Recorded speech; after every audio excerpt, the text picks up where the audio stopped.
Hi, I'm Myron Genick from LongPoint ETFs, and I'm back with our weekly natural gas update. This week, we're going to look at two things. We'll revisit some technicals discussed in previous weeks, and we'll also check in on some supply-demand issues overseas.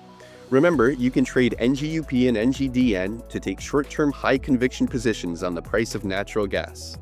First, on the technical side, we've spoken previously about the 50-day, 100-day, and 200-day moving averages for front-month nat gas.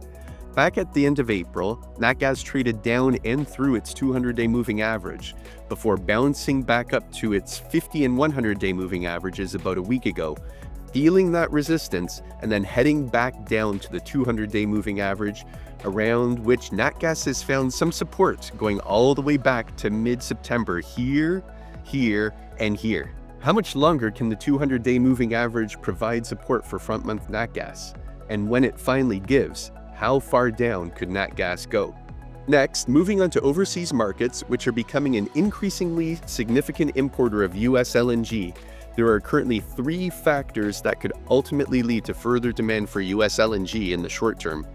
First, Europe has, for geopolitical security reasons, been steadily increasing its nat gas inventory levels, with Germany leading the way. Because they're getting more and more of their nat gas from US LNG, the European decision to add to storage can be expected to add to demand for US LNG exports. Next, there are some upcoming planned and unplanned outages in Norwegian nat gas production, which could put supply pressure on European balances. Finally, on the opposite side of the Eurasian landmass, the current reprieve in US-Chinese tariffs mean that Chinese demand for US LNG is expected to increase. The increased demand for nat gas from overseas customers, combined with the 200-day moving average acting as a formidable support level, could mean that we could see nat gas prices moving higher in the short term.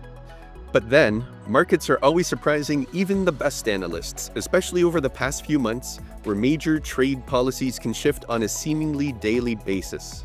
What do you think nat gas will do over the next few days? Thanks for watching, and we'll return next week with more on natural gas. Please like and subscribe, and visit LongPoint ETFs for more information and to register for updates.